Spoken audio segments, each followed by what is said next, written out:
Hello friends, আমি হৃদয় Chowdhury heart touch মিডিয়ার YouTube চ্যানেলে সবাইকে স্বাগতম।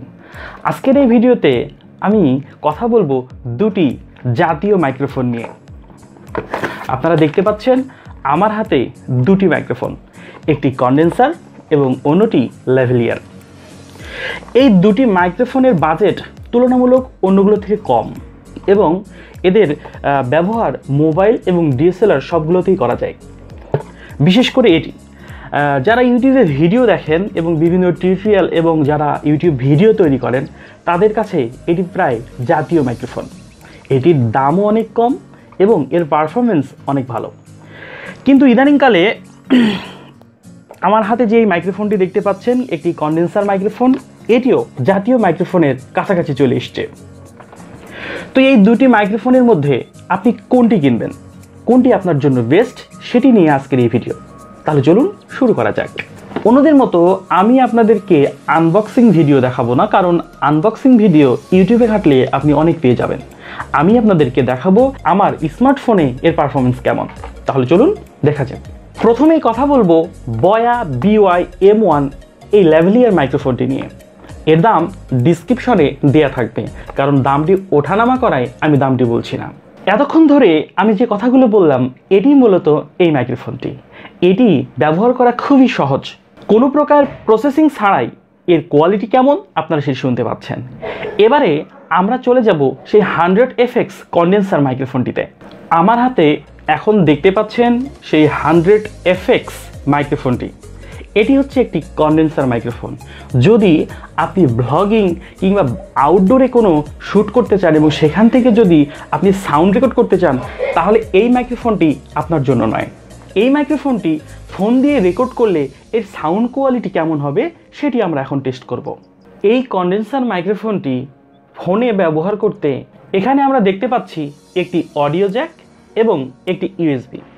এই ইউএসবিটি মূলত পাওয়ারের জন্য, অর্থাৎ এই কন্ডেন্সার মাইক্রোফোন চালানোর জন্য একটি পাওয়ার প্রয়োজন, এটি থেকে সেই পাওয়ারটি প্রোভাইড হবে। স্মার্টফোনে এই কন্ডেন্সার মাইক্রোফোন ব্যবহার করতে হলে আপনাকে এরকম একটি কনভার্টার লাগবে। এই কনভার্টারের একদিকে দেখতে পাচ্ছেন 3.5 mm জ্যাক এবং এখানে যে লাল অংশটি দেখতে পাচ্ছেন এটি মূলত রেকর্ড অপশন।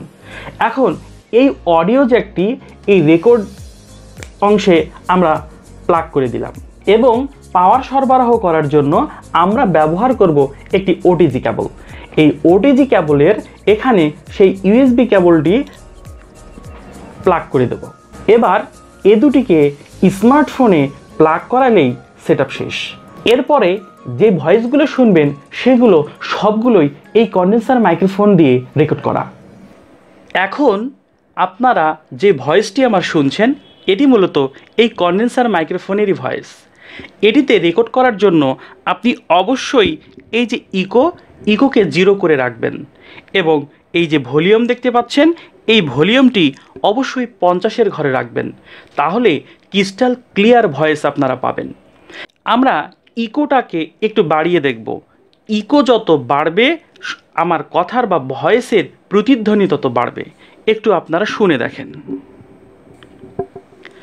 হ্যালো ফ্রেন্ডস, আমি হৃদয় চৌধুরী হার্ট টাচ মিডিয়ার ইউটিউব চ্যানেলে আপনাদের সবাইকে স্বাগত। এতক্ষণ যে ভয়েসটি শুনলেন এটি ইকোকে বাড়িয়ে ভয়েস, আর এখন যে ভয়েসটি শুনছেন এটি ইকো ছাড়া। এখন আমি যে কথাগুলো বলছি এই কথাগুলো এই কন্ডেন্সার মাইক্রোফোনের ভলিউম 100% করা। আপনারা অবশ্যই বুঝতে পারছেন এখানে কত বেশি নয়েজ চলে এসছে। আমরা সেই নয়েজটাকে স্কিপ করার জন্য এর ভলিউম সবসময় 50-এর ঘরে রাখব। বন্ধুরা, ভিডিওটি যদি আপনাদের ভালো লেগে থাকে তাহলে অবশ্যই লাইক, কমেন্ট এবং শেয়ার করবেন। আর হ্যাঁ, যদি কোনো কিছু জানার থাকে তাহলে অবশ্যই কমেন্ট বক্সে কমেন্ট করবেন। ধন্যবাদ সবাইকে, ভালো থাকবেন, সবাইকে ভালো রাখবেন।